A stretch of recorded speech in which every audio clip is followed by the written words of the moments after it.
This is the 2025 books that I read and I'm supposed to read. If you're hearing all of these noise, you understand my pain. If you're not, then let's all thank Samsung ka mic for being so good ki my voice is the main focus and not the khatput, woo, papu and hawkers all around. Let's start with The Kite Runner, also the first book for me in this year. Set in 1975 Afghanistan, story of two boys assumed to be of different class, which showcases their different lifestyle and their attitude towards life. It is a heart-wrenching book, gut-wrenching book. Everything is wrenched, you are dead by the end.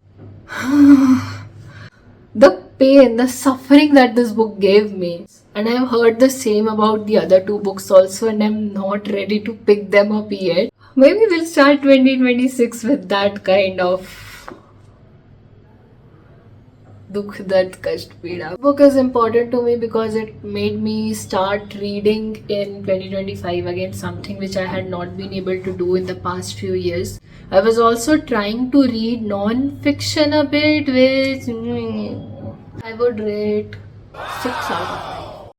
Miss Hong Kong Strikes Again. Second book that I read was Vegetarian. The cover is so interesting.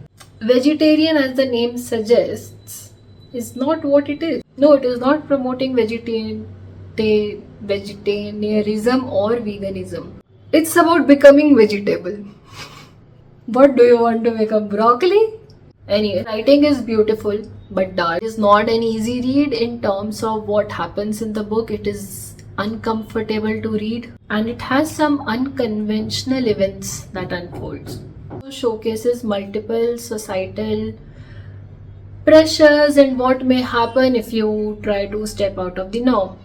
Overall, I would still rate it like a 4 out of 5. It is an interesting book. It makes you think differently. I would say it's not for everyone. However, if you are into literary genre and want to explore books, I would say you should go ahead for this one or any other book of Han Kang also, but this is a unique one. I've read Human Acts a few years back, another traumatic tragedy.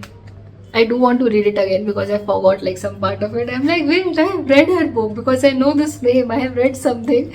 And then I went to her books list and I'm like, oh, I have read Human Acts. I remember it, but I don't remember it. So I can read it again with all the same emotions I can feel again.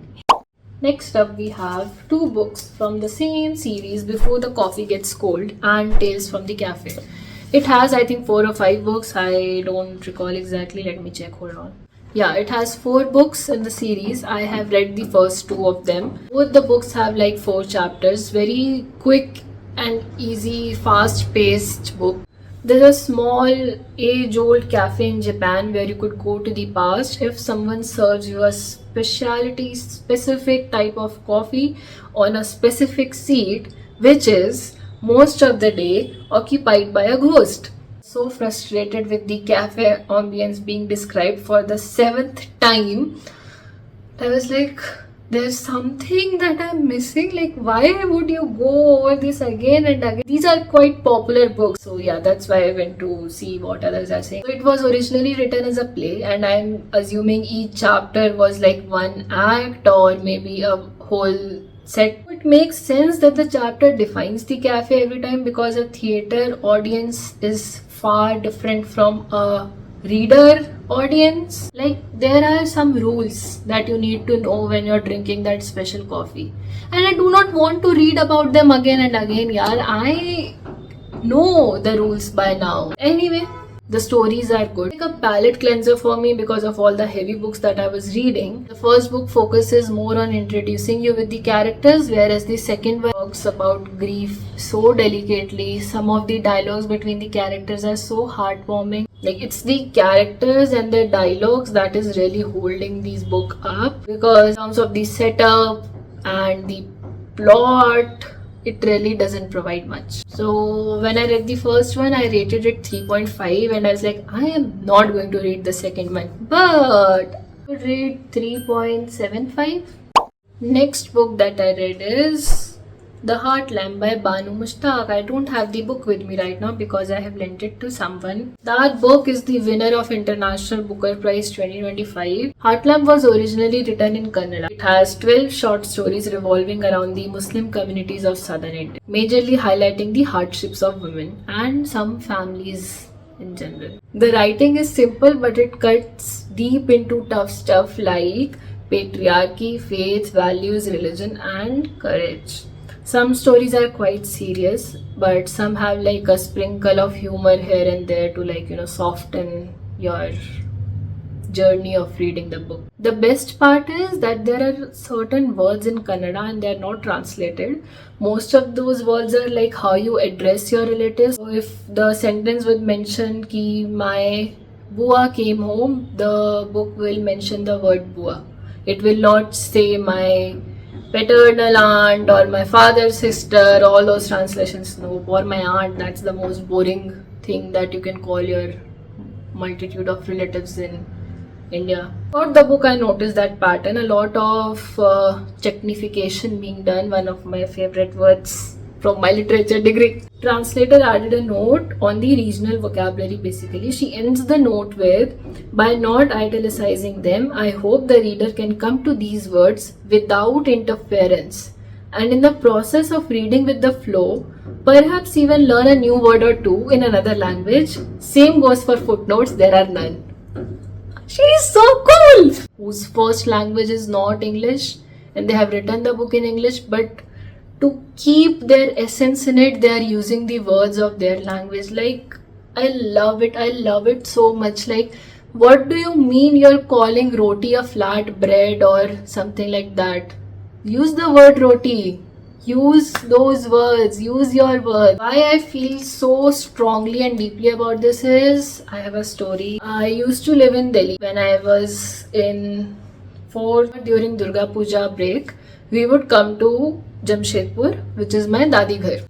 During the Navratri time, we have pandals there, okay? Went for my puja break. I enjoyed pandal hopping. And the first homework we got was write an essay on how you spent your Durga Puja. I wrote about all the pandals I saw and I did not know what word to use for pandal, so I used that word pandal. When I got back my essay after the teacher has checked it, wherever I had written pandal, red circle, red circle, red circle. That was such a blow to me. She is a teacher. She has studied literature.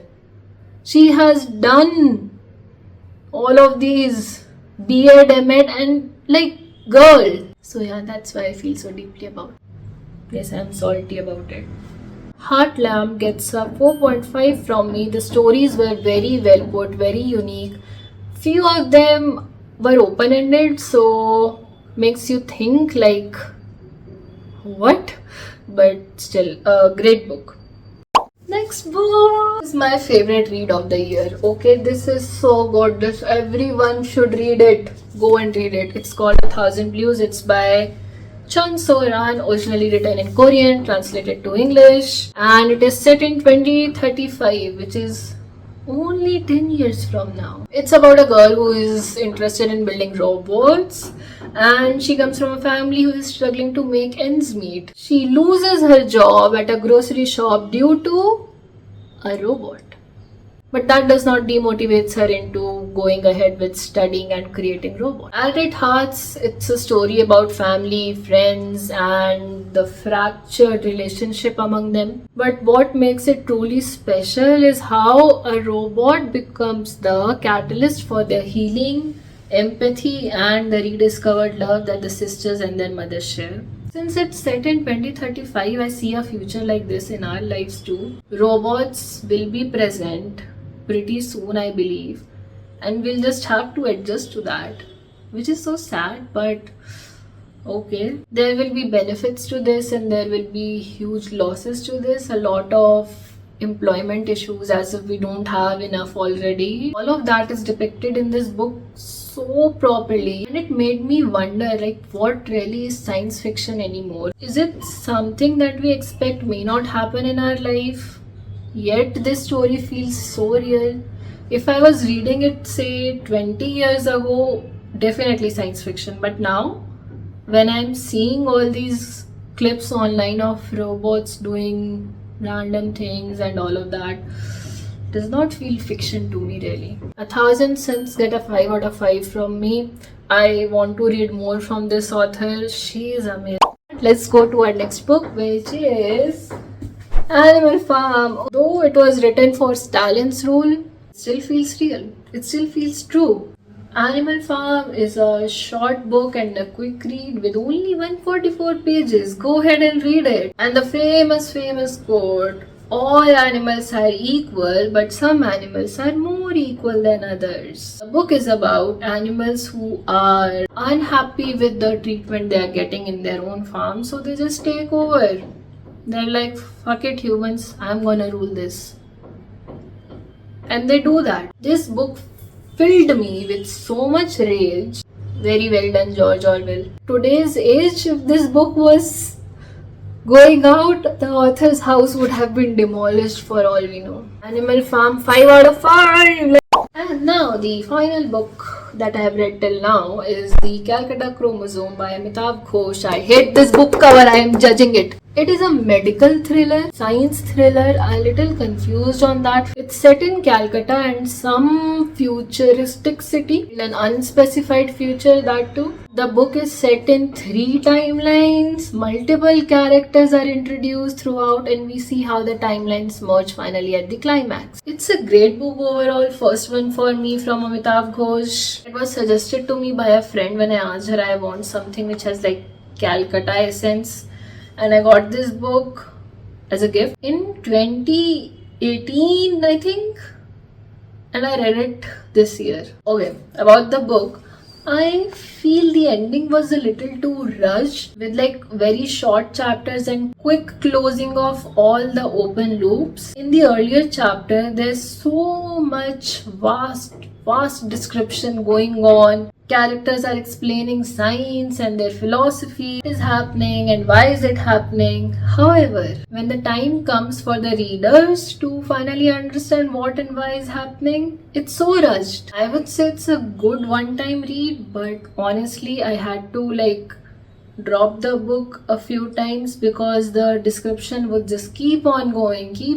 There's no paragraph changing. It just keeps on going. However, the curiosity remained.